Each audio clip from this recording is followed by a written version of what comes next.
Engañé a mi novio por orgullo, y descubrí que me iba a pedir matrimonio en París. Nunca pensé que algún día tendría que escribir algo como esto. Solo teclear las palabras me duele, porque es como abrir una herida que aún sangra. Pero siento que necesito hacerlo, como si al contarlo pudiera liberar aunque sea un poco de esta culpa que me está consumiendo. No sé si busco consejos, comprensión o simplemente una forma de desahogarme. Lo único que sé es que me cuesta respirar cada vez que recuerdo lo que hice. Mi nombre es Adriana, tengo 22 años, y hasta hace poco vivía con mi novio, Rafael, que tiene 26. Digo vivía, porque ya no estoy en ese apartamento. Por más de un año fue mi hogar, mi refugio, pero ahora apenas puedo mirarlo sin sentir que algo me aprieta el estómago. Rafael y yo habíamos estado juntos 1 año y medio. Nos conocimos gracias a un amigo en común, en una cena de cumpleaños. Desde la primera vez que lo vi, me impresionó su manera de hablar. Él tenía esa calma que da seguridad, una confianza tranquila que me atrajo de inmediato. No era de esos tipos que buscan llamar la atención o presumir lo que tienen. Era reservado, pero cuando abría la boca, todos lo escuchaban. En ese entonces yo apenas comenzaba mi 2.º año en la Facultad de Medicina, mientras que él ya tenía su propio negocio, una pequeña concesionaria de autos usados que con el tiempo se volvió bastante rentable. Nuestra relación fue intensa desde el inicio. Rafael me trataba con una ternura y una atención que rara vez había visto. Me hacía sentir protegida, valorada. Cuando decidimos vivir juntos, fue idea suya. Me dijo que así podría concentrarme en mis estudios, sin preocuparme por gastos o distracciones. Él se encargaba de todo, la renta, los servicios, la comida, incluso mi matrícula universitaria. Al principio me incomodaba depender tanto de alguien, pero él insistía en que lo hacía con gusto, que veía un futuro en nosotros, que mi carrera era importante y que quería ayudarme a conseguirla. Durante mucho tiempo me sentí afortunada. Rafael era exactamente lo que yo había soñado, trabajador, inteligente, responsable, alguien que no andaba en fiestas, que no mentía, que siempre tenía tiempo para escucharme. Pero como en toda relación, empezaron a aparecer pequeñas grietas. La rutina, las ausencias, los silencios. Su trabajo lo mantenía fuera de casa muchas horas, y aunque al principio me parecía normal, después empecé a notar cosas que me inquietaban. A veces salía al balcón para contestar llamadas, o se apartaba un poco cuando hablaba por teléfono. No era constante, pero suficiente para despertar mi desconfianza. Trataba de no pensar mal, pero había algo en su tono de voz, en esa manera de bajar la mirada cuando yo preguntaba, que me hacía sentir insegura. Hace algunas semanas, me dijo que tenía que viajar por trabajo. Serían solo 3 días, y me prometió que estaría de vuelta antes del fin de semana. Yo le creí, porque su negocio a veces lo llevaba a otras ciudades a cerrar tratos o a revisar autos. Sin embargo, justo antes de irse, noté que chateaba mucho con uno de sus empleados. Lo vi sonreír frente a la pantalla, escribir y borrar varias veces como cuidando cada palabra. Cuando me acerqué a preguntarle algo, giró el teléfono hacia abajo. No dije nada, pero lo sentí. Algo dentro de mí me gritó que no estaba bien. Esos 3 días fueron una tortura. No podía concentrarme en nada. Cada vez que no respondía a mis mensajes de inmediato, mi cabeza se llenaba de imágenes, lo imaginaba con otra mujer, riendo, cenando con ella, durmiendo juntos. Me repetía que quizá estaba exagerando, pero también recordaba todas las historias de amigas que habían pasado por lo mismo. Todas empezaban así, con detalles pequeños, con actitudes sutiles que una decide ignorar hasta que ya es demasiado tarde. Cuando Rafael volvió, lo noté distinto. Más callado que de costumbre, aunque parecía contento. Me abrazó apenas me vio, me trajo una caja de chocolates y un llavero en forma de corazón. Me dijo que había pensado en mí durante todo el viaje. Yo sonreí, pero dentro de mí la desconfianza crecía. Su teléfono vibró y él enseguida lo guardó en el bolsillo. Ese gesto, tan simple, me quebró. Esperé a que entrara a la ducha y tomé su celular. Sé que estuvo mal, que fue una invasión de su intimidad, pero necesitaba saber. Tenía su huella registrada y lo desbloqueé. Revisé sus mensajes, conversaciones normales con empleados, clientes, su madre. Nada raro. Pero entonces vi un chat fijado arriba, sin nombre, solo con un emoji de corazón. Entré y, para mi sorpresa, estaba vacío. Ni un mensaje. Eso me puso aún más nerviosa. Cuando salió de la ducha, lo enfrenté. Le mostré el chat y le pregunté quién era. Él dijo que era una sorpresa, que no podía decirme todavía, pero que pronto lo sabría. Yo insistí, me enojé, le grité que no me tratara como tonta, que no quería excusas. Él intentó calmarme, pero yo estaba fuera de mí. Le reclamé incluso por todo el apoyo económico, como si fuera algo malo. Él guardó silencio casi todo el tiempo. Me miraba con tristeza, con paciencia.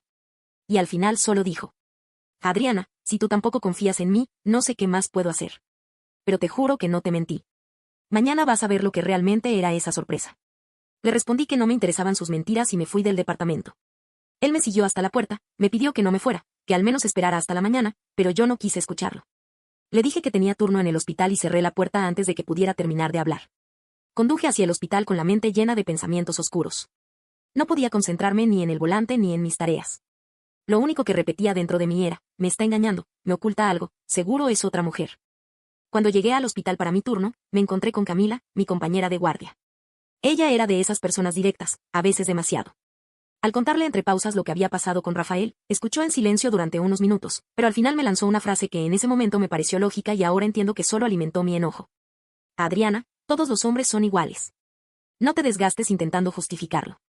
Si esconde cosas, es por algo. Nadie actúa así si no tiene nada que ocultar. Intenté defenderlo, decirle que Rafael siempre había sido honesto, que nunca me había dado razones de peso para desconfiar, pero mientras lo decía, me daba cuenta de que ya no me sentía segura. Y esa inseguridad me estaba carcomiendo. La guardia fue larga, 12 horas interminables en las que no hacía otra cosa más que repasar mentalmente lo mismo una y otra vez. Entre atender pacientes y tomar pequeños descansos, mi cabeza seguía atrapada en esas imágenes que yo misma había creado. En la madrugada, cuando el cansancio se mezclaba con la rabia, Camila me lanzó otra idea que, sin darme cuenta, terminó marcándome. Y deja de llorar por alguien que seguro está con otra. ¿Sabes qué haría yo? Me divertiría un poco para que viera que no lo necesito. Al principio me reí, pensando que era una broma, pero esas palabras se quedaron rondando en mi mente. No porque quisiera venganza, sino porque me sentía perdida, rota, como si ya no tuviera nada que perder. Esa misma noche, durante un descanso, un residente nuevo se acercó a mí. Se llamaba Ignacio. Era simpático, carismático, con esa manera de hablar que logra sacarte una sonrisa incluso en los momentos más tensos. Me ofreció un café, me hizo reír un poco, y por un rato logré olvidar a Rafael. Pero justo entonces, mi celular vibró. Era un mensaje de Rafael: te amo y mañana vas a entender todo. Por favor, no sigas enojada. Me quedé mirando esas palabras largo rato. Parte de mí quería contestar, pero el orgullo me ganó. Lo guardé sin responder. Camila estaba conmigo y al ver el mensaje me dijo con una sonrisa burlona: ¿ves? Está queriendo calmarte mientras seguramente está con la otra. No le creas nada. Sus palabras me hirieron más de lo que imaginé. Sentí un nudo en la garganta, una mezcla de rabia, tristeza y orgullo herido. Me repetía que él estaba mintiendo, que me ocultaba algo, que yo no significaba tanto para él como había creído. Esa madrugada, el hospital estaba inusualmente tranquilo. A las 3 de la mañana, todo estaba en silencio, solo se escuchaba el pitido de las máquinas y pasos lejanos en los pasillos. Me refugié en la sala de descanso para tomar un café y despejar mi cabeza, pero no podía dormir. Ahí apareció de nuevo Ignacio. Se acercó con su taza, me miró con atención y me preguntó: ¿estás bien? Y sí, solo cansada, respondí, intentando sonar indiferente. Y no lo parece. Tus ojos están rojos, insistió con voz suave. Yo guardé silencio unos segundos. Y de pronto, sin pensarlo, me salió del alma. ¿Por qué todos los hombres mienten y engañan? Él me miró sorprendido, sin entender del todo. ¿De qué hablas? Preguntó con una sonrisa nerviosa. Y entonces se me quebró algo adentro. Le conté todo, lo de Rafael, el viaje, el chat con el corazón, mis sospechas, la manera en que me hacía sentir insegura. Mientras hablaba, empecé a llorar. No era un llanto fuerte, sino uno silencioso, el que sale cuando ya no puedes contener el peso de las emociones. Ignacio dejó su taza a un lado y me ofreció un pañuelo. Luego, sin decir demasiado, me abrazó. Fue un gesto simple, pero en ese momento me pareció reconfortante. No lo aparté. Me dijo en voz baja: si yo tuviera a una mujer como tú, jamás la engañaría. Sus palabras me atravesaron. No era solo el halago, sino la manera en que lo dijo, firme, seguro, como si lo creyera de verdad. Lo miré y sentí una mezcla extraña de dolor, rabia, confusión y la absurda necesidad de sentirme valorada. Y sin pensar demasiado, le solté una frase absurda. ¿Nunca has tenido una aventura en un hospital? Ya sabes, algo para distraerse un poco. Él se quedó callado unos segundos, sorprendido, pero yo lo miré fijamente y, sin saber por qué, puse mi mano sobre su pierna. Fue un impulso ciego, una necesidad de escapar de mi dolor, de vengarme de lo que creía que Rafael me estaba haciendo. Ignacio sonrió con cierta incredulidad y respondió: nunca lo he hecho, pero parece que eso está por cambiar. Se inclinó hacia mí y me besó. Dudé al principio, pero terminé correspondiendo. Sentía mi corazón desbocado, mi mente gritándome que me detuviera, pero mi cuerpo no reaccionaba. Era como si la rabia estuviera tomando el control. En ese instante no pensé en consecuencias, ni en Rafael, ni en lo que estaba destruyendo. Solo quería dejar de sentirme débil y humillada. Ignacio tomó mi mano y me llevó hasta un área vacía de la UCI. A esa hora no había pacientes ni personal, solo el murmullo lejano de las máquinas y el olor a desinfectante. Y ahí, en ese lugar frío y silencioso, crucé la línea que jamás pensé cruzar. Mientras todo sucedía, sentía dentro de mí una contradicción insoportable. Una parte quería llorar, porque sabía que aquello no iba a aliviar el dolor que me carcomía. La otra se aferraba a la idea absurda de que, si Rafael me estaba engañando, entonces yo tenía derecho a hacer lo mismo. Cuando todo terminó, me quedé unos segundos mirando el techo de la sala, con el corazón latiendo desbocado y una sensación de vacío tan grande que me costaba respirar. Ignacio intentó decir algo, pero yo me levanté, me acomodé el uniforme y salí sin mirarlo. Nunca me había sentido tan sucia, tan débil, tan confundida. Había traicionado no solo a Rafael, sino también mis propios principios, mis valores, mi ética profesional. Todo por un impulso ciego, por dejarme arrastrar por la rabia y la inseguridad. Al amanecer terminé la guardia y regresé a casa. Rafael aún dormía. Me metí directo a la ducha, como si pudiera limpiar lo que había hecho, aunque en el fondo sabía que esa mancha no se borraría jamás. Me acosté y caí rendida, exhausta de tanto cansancio y culpa. Cuando desperté, eran casi las 3 de la tarde. Lo primero que vi fue a Rafael entrando a la habitación con una sonrisa que no le veía hace días. Se acercó, me abrazó fuerte y me besó en la frente. «Oh, vamos, tengo una sorpresa para ti», me dijo con un entusiasmo contagioso. Se apartó un poco y me mostró 2 boletos de avión. Eran para París. La fecha de compra coincidía exactamente con los días de su supuesto viaje de trabajo. Sentí que el mundo se me venía abajo. De golpe entendí todo, el chat con el corazón, los mensajes, las sonrisas. No se trataba de otra mujer, era la agencia de viajes o alguien que lo ayudaba a organizarlo. Yo había inventado una mentira en mi cabeza, y en mi desesperación había arruinado todo. ¿Y por qué tanto secreto?, le pregunté con la voz quebrada.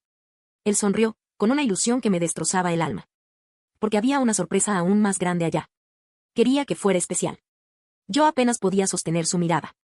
Quería confesarle lo que había hecho, gritarle entre lágrimas que me había equivocado, que había cruzado una línea por orgullo. Pero la culpa me paralizó. Solo asentí y fingí una sonrisa. Y entonces, como si el destino me castigara en ese mismo instante, mi celular vibró sobre la mesa. Sin pensarlo, lo tomé. En la pantalla apareció una notificación de Ignacio. ¿Repetimos lo de anoche en la guardia o qué? Rafael lo vio. Su expresión cambió de inmediato. ¿Qué es eso?, preguntó con voz seria. Nada, no es lo que piensas, balbuceé, desesperada. Él me arrebató el teléfono, lo desbloqueó y abrió la conversación. No solo estaba ese mensaje, también había una foto. Una imagen de Ignacio en un contexto que no dejaba lugar a dudas. El rostro de Rafael se transformó, primero sorpresa, luego horror, finalmente una rabia indescriptible. Se levantó de golpe, con lágrimas en los ojos. «¡Fuera!», me gritó con la voz rota. «Arruinaste todo, Adriana. Sal de mi casa». Intenté acercarme, llorando, suplicándole que me escuchara. «Rafael, por favor, fue un error, pensé que tú». «No quiero escucharte», me interrumpió, quebrándose. ¿Sabes quién era el contacto del corazón? Metió la mano en el bolsillo y sacó una pequeña cajita de terciopelo.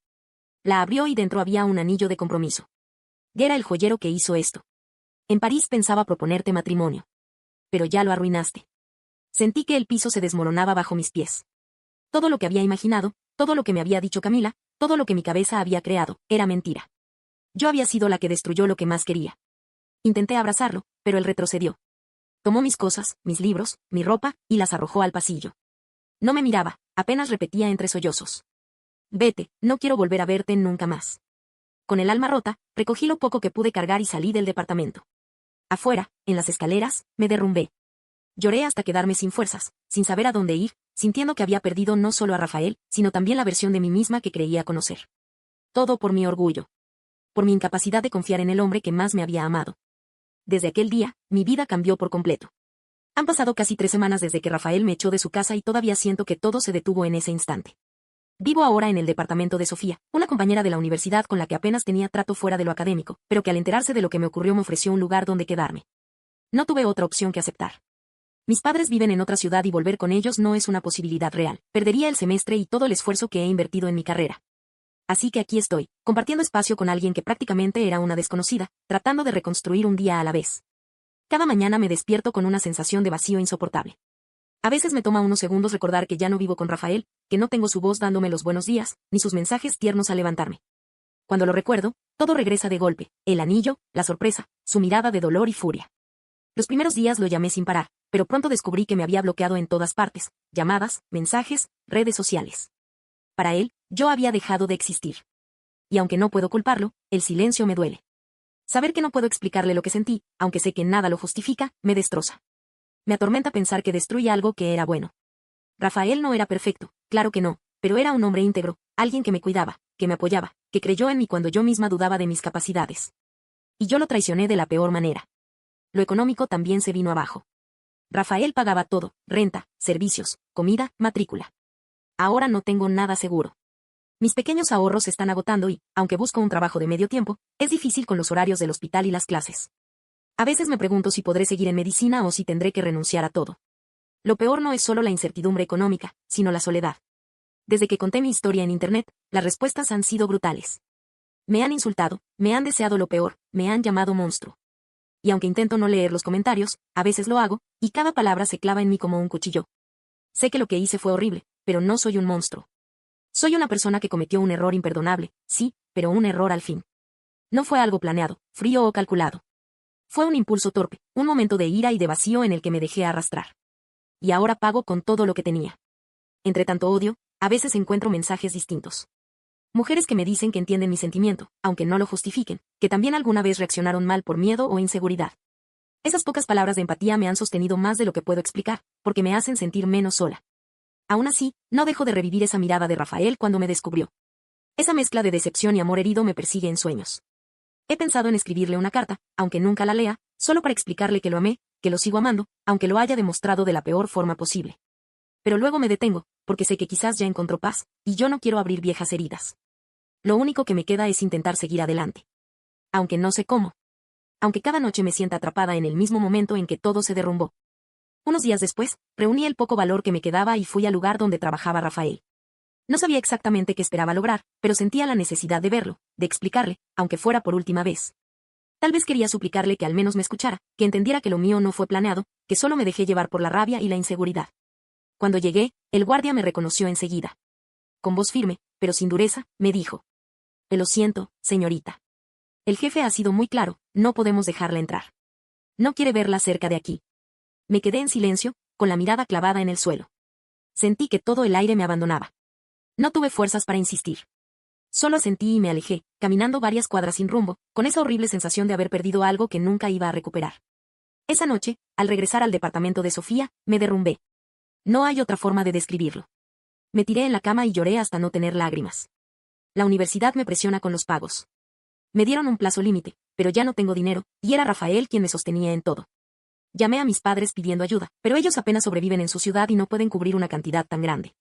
Me dijeron que intentarían ver qué hacer, aunque sé que para ellos es casi imposible. Intenté contactarlo de todas las formas posibles, llamadas desde números distintos, correos, mensajes por redes. Nada. Me bloqueó por completo. Y, en el fondo, lo entiendo. Lo que hice fue imperdonable. Lo más duro no es solo su ausencia, sino la condena pública. En internet la gente me destroza con insultos, con frases hirientes que me recuerdan a cada instante que fui yo quien arruinó todo. Nadie quiere escuchar que lo hice desde el dolor, que fue un impulso de rabia y orgullo mal manejado. Todos me juzgan como si hubiera disfrutado hacerlo. He leído algunos mensajes de apoyo, de chicas que me dicen que no me hunda, que intente recomponerme, que un error no define toda una vida. Y me aferro a eso, porque si no lo hiciera, creo que me quedaría paralizada en mi culpa para siempre. Han pasado ya 2 meses. La universidad me dio de baja por no poder pagar la matrícula. Técnicamente podría retomar mis estudios el próximo año si reúno el dinero, pero ahora apenas sobrevivo. Trabajo como mesera en una cafetería en el turno nocturno. Resulta irónico, antes pasaba las noches estudiando casos clínicos, ahora sirvo cafés a estudiantes que hacen lo mismo que yo hacía. A veces escucho sus conversaciones sobre anatomía, farmacología, y me duele. Quisiera unirme, pero me quedo callada. No quiero explicar por qué dejé la carrera. De Rafael no sé nada. Cambió su número, se mudó, desapareció de las redes. Una amiga me mostró fotos suyas en París, sonrió frente a la Torre Eiffel, y no estaba con otra mujer, sino con su madre. En ese instante lloré como nunca. Porque comprobé que nunca hubo otra. Que todo fue producto de mi imaginación y de la voz envenenada de mi orgullo. Me dolió, pero al mismo tiempo me alivió verlo con ella y no con alguien más. Era la prueba de que me había amado de verdad, de que había planeado sorprenderme, y que todo lo arruiné yo. He pensado en escribirle una carta, no para pedirle volver, sino para pedirle perdón, para decirle que lo amé aunque lo traicioné. Pero luego me detengo, porque quizás él ya encontró paz y no quiero remover viejas heridas. Hoy, trato de reconstruirme. Guardo lo poco que gano, con la esperanza de algún día volver a matricularme en la universidad. No sé si lograré regresar a medicina, pero al menos quiero luchar por recuperar algo de lo que perdí. He dejado de culpar a Camila, a Ignacio, incluso a Rafael. Fui yo la que tomó la decisión equivocada. Yo confundí orgullo con justicia. Y esa elección me costó mi futuro, mi relación, mi confianza en mí misma. Si algo aprendí de todo esto es que el arrepentimiento no borra el daño, pero sí puede ser el primer paso para no repetirlo. No sé si Rafael algún día lea estas palabras, pero si lo hace, solo quiero decirle gracias. Gracias por haber creído en mí cuando yo no lo hacía. Espero que esté bien, que haya encontrado la paz que merece. Yo, por mi parte, voy a intentar hacer lo mismo. Quizá no logre volver a ser la Adriana de antes, pero quiero convertirme en alguien que no cometa otra vez un error tan devastador. Porque aunque perdí todo lo que era importante para mí, todavía me queda algo, la decisión de no rendirme. Han pasado ya varios meses desde que todo se vino abajo, y aunque el tiempo avanza, siento que sigo estancada en el mismo punto. No he vuelto a hablar con Rafael. Es como si se hubiera borrado de mi vida, como si lo nuestro jamás hubiera existido. Al principio me aferraba a la idea de buscarlo, de pedirle que me escuchara aunque solo fuera una vez. Fui hasta su trabajo, intenté contactarlo por todas partes, pero fue inútil. Rafael tomó una decisión clara, sacarme de su vida por completo. Y yo tengo que aprender a vivir con eso. La universidad quedó atrás.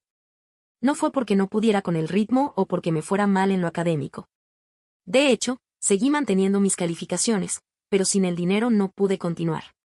Me dijeron que, si lograba pagar la matrícula el próximo año, podría retomar donde lo dejé, pero esa posibilidad ahora se siente lejana. El primer mes después de perder todo fue el peor.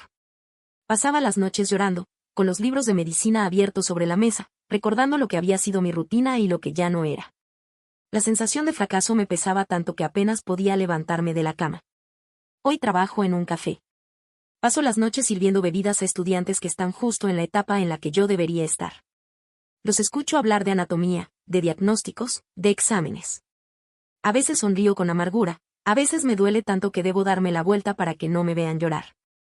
De Rafael lo único que sé es lo que otros me cuentan. Una amiga me mostró fotos de su viaje a París, estaba con su madre, sonriendo frente a la Torre Eiffel. Al verlas lloré como nunca, porque me di cuenta de que nunca hubo otra mujer, nunca me traicionó. Todo lo que pensé, todo lo que inventé en mi cabeza, fueron mis miedos, mis inseguridades y las palabras de Camila alimentando mi desconfianza. Ese viaje era para nosotros. El anillo que me mostró era real. Y yo lo arruiné. No hay día en el que no me persiga esa imagen, la cajita de terciopelo abierta en sus manos, sus ojos llenos de lágrimas y rabia, su voz quebrada diciéndome que me fuera. Esa escena se repite en mis sueños una y otra vez. He dejado de buscar culpables fuera de mí. No culpo a Camila, aunque sus palabras me empujaron. No culpo a Ignacio, aunque fue con él con quien crucé la línea. Ni siquiera culpo a Rafael. Fui yo la que decidió dejarse llevar por el orgullo, la que confundió rabia con justicia, la que eligió lastimar al hombre que más me había amado. Lo único que me queda es aceptar mi error y seguir adelante. No puedo cambiar el pasado, pero puedo decidir no repetirlo. He pensado en escribirle una carta a Rafael, no para pedirle volver, sino para pedirle perdón de verdad. Para que sepa que lo amé, aunque lo haya demostrado de la forma más ruin. Para que entienda que me arrepiento cada día, aunque ya no haya remedio. Pero todavía no lo hago. Quizás algún día encuentre el valor. O quizás sea mejor dejarlo en paz. Hoy intento reconstruirme. Ahorro lo poco que gano con la esperanza de volver a la universidad algún día. Me obligo a estudiar por mi cuenta cuando tengo fuerzas, aunque solo sea para no olvidar lo que aprendí. Lo que más me cuesta es perdonarme a mí misma. Porque no solo perdí a Rafael, también perdí la imagen que tenía de mí, esa idea de que era alguien íntegra, leal, incapaz de traicionar. Ahora cargo con la certeza de que soy capaz de fallar en lo más esencial. Y, sin embargo, quiero creer que todavía tengo una oportunidad. No para recuperar a Rafael, porque sé que eso es imposible, sino para recuperar mi dignidad, mi futuro, mis sueños. Si algo he aprendido es que el arrepentimiento no borra el daño, pero puede ser el primer paso hacia la transformación. Hoy soy otra persona, una que aprendió de la manera más dolorosa que la desconfianza puede destruir incluso lo más bello. No sé si algún día Rafael leerá esto. Si lo hace, solo quiero decirle gracias. Gracias por haber creído en mí cuando yo no lo hacía. Gracias por cuidarme, por apoyarme, por mostrarme lo que era el amor verdadero. Lamento no haber estado a la altura.